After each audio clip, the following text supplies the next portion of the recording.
Jason Moran, Jay Wahl, thank you for joining us here on NBC5 In Depth. Pleasure. How did this collaboration happen between the two of you? Well, we're thrilled to welcome Jason. He's the fifth curator we've had in this model. Every year since 2022, we've had a different curator come and shed light on what jazz can be, where it's taking us, what it can sound like, what it can feel like, and how it brings us together. And Jason's been doing this all over the world. He's curated a lot of places. He did work with the Whitney Museum in New York and the Venice Biennale. He's worked at the Kennedy Center and not just as a musician, but as a curator, as a thinker, as a leader, as an educator. And that's the kind of person we want to be friends with, this person we want to learn from. And so to welcome him into our home, into Vermont, and guide the festival is a real honor. So we called him up and said, hey, how'd you like to do this? So he calls you up, and what's your reaction? I mean, it's yes. I mean, I like Burlington, and I love Vermont. And I always think that that states that somehow keep something in their calendar that says that this is for the music. Yeah. This is a time in the calendar where we gather around the music and bring people together. It's very important. It's often understated and overlooked in America. And here in Burlington, you all are keeping that really vibrant. And all of my friends have been up here. Some of them have been the curators in the past year, so I knew what they were up to. So I was anxious and excited. What have they told you about this jazz festival? Because have you played it before? I played this festival maybe about 20 years ago. Okay. And so it's been a while. But all of them say, you can kind of do everything. And then meeting Jay and the team at the Flynn, it really is like, what do we want to do? Right. Let's go look at places and across the city, and let's see what we can make for the festival. And so I think we came up with a nice, strange brew for for Burlington. Yeah, you allow the curator to come up with the vision for the festival. What is the vision this time around for you all? Well, I'll let him speak about the music and how the dots get connected. But what we invite him to do is take us on a journey. There's a few things that are really critical. Yeah. We have student musicians from all over Vermont who play the festival. This year we have almost 1,000 kids. Wow. Making up 44 different bands. And that is critical to the legacy and the future of what this music can be. So that was sort of we start there, like, hey, we're going to have a lot of students play this. Right. That's important. The other thing that's really critical to who we are is that it's as accessible and free as possible. So of the more than 70 performances, only 3 of them are ticketed. Right. And that's kind of critical. Anything else is fair game. Yeah. So we take care of youth and we look towards the future. We make it accessible and make it free. And that's where we start. And then the rest is, what can we hear? What can we come together to celebrate? What can we come together to learn from? And there we go. Then I invite Jason, who says, all right, what about this?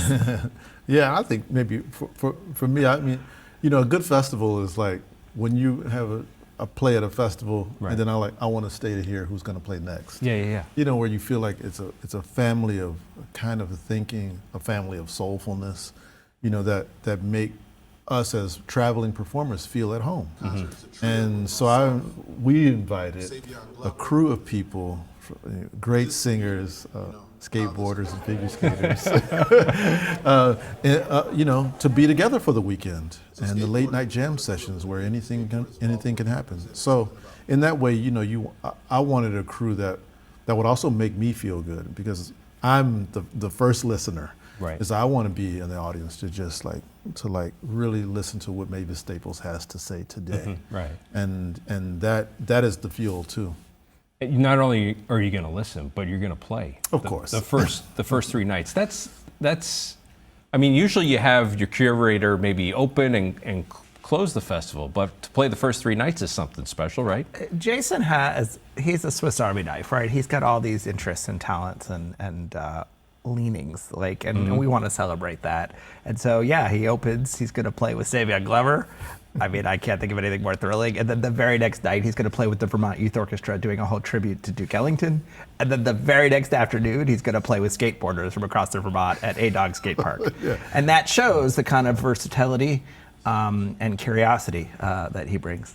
Yeah, and what that means is also that my first 3 days here, I get to play with 2 friends I have, Savion Glover and Chris Dave, in this really kind of improvisational kind of collaboration around tap dancing. But then the next 2 nights, I'm meeting all new musicians. Right. And so just to have the moment to really like spend time with these high schoolers who want to play this incredibly difficult music by Duke Ellington and make it something that brings all these eager ears into the building, that's going to be a lot of fun. To meet new skateboarders who show up and say, yo, I've been at this park for a few years and let me show you what I know about the park while you play. That's also a new collaboration. So it also is just the fuel for something new. That's why I felt eager about playing those first three days. Something new. I mean, this show, to open it up, the Beat Beneath Us, that's different than in years past, where it's a musical performance, but you've got one of the most world-renowned tap dancers coming to be a part of this. Is something special, right? Yeah, I mean, the music is born in the body, first of all. So, the music evolved over 120 years where now people just sit down and listen to it. Right. But it didn't start that way. And so part of it is to remind us that the music is a serious dance music, that it does sit in our bodies. So Savion Glover is possibly, the most foremost tap dancer in the country and probably in the world. And then following that, or before that, is Ron Brown's Evidence Dance Company. And he comes from the Alvin Ailey School. He choreographs for them. But he also uses jazz all the time for his choreography. So having Max Roach's music and Mary Lou Williams' music as a part of this, I always thought dance companies should be part of jazz festivals, because I think dance companies' audiences are often jazz audiences, but they aren't counted as such. Okay. And so Ron Brown is a really incredible and quite a beautiful choreographer. And so to have his company come up is really, I'm really thrilled they said yes to this. The next night you're going to play with the Vermont Youth Orchestra.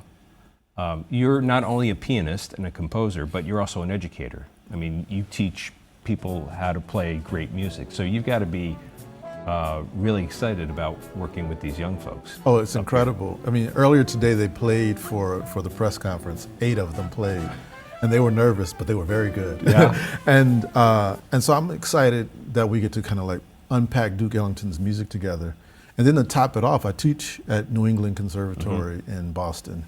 And as I show up in this fall semester into my ensemble class, and there's this singer, Rachel Ambaye, who is from Burlington. Yeah. I said, "Oh, you from Burlington?" I said, "Oh, I have a secret for you that I can't really tell you about until a little bit later." And so she'll be singing with the band as well.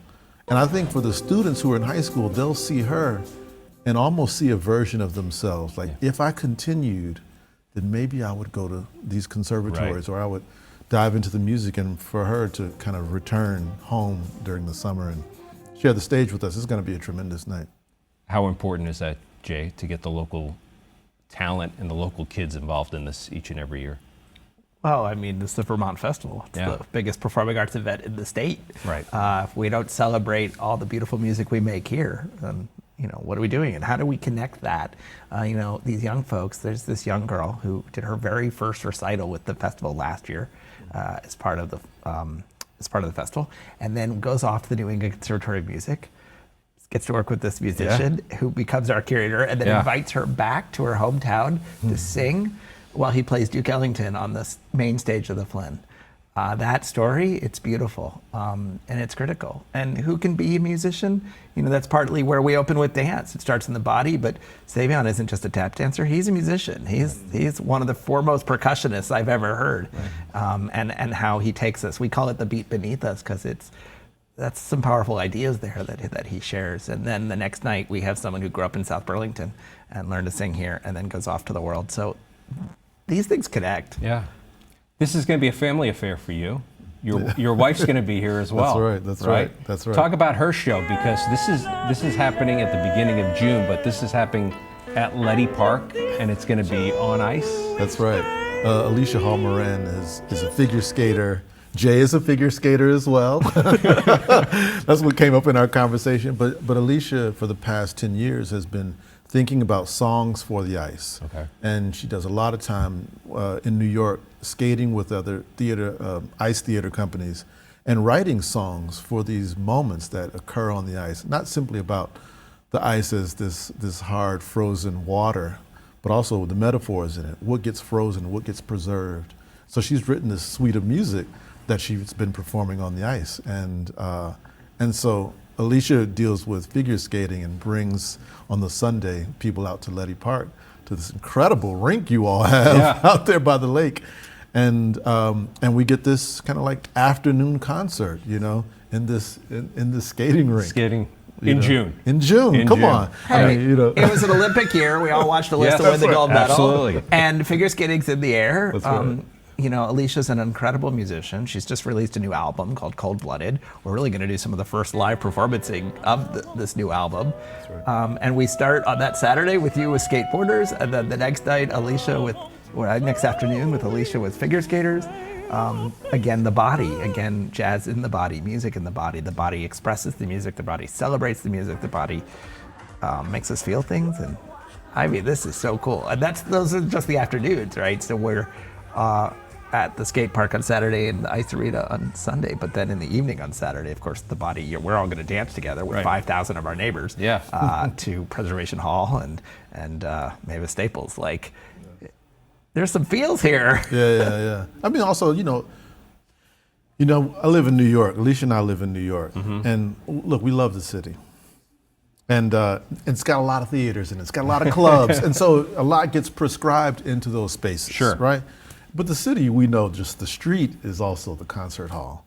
And part of the notion of pulling the music out of the Flynn, pulling the music off of the big main stage by the lake, and putting it at the skate park or putting it in the ice rink, is that these are places where the music also lives too. And it sometimes gets overlooked because sometimes we just hear it in the background.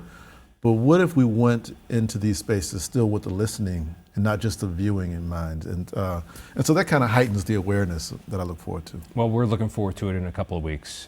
Jay, Jason, thanks for joining us this morning. Thank you. Thank you, Brian. Can't wait to see you at the festival.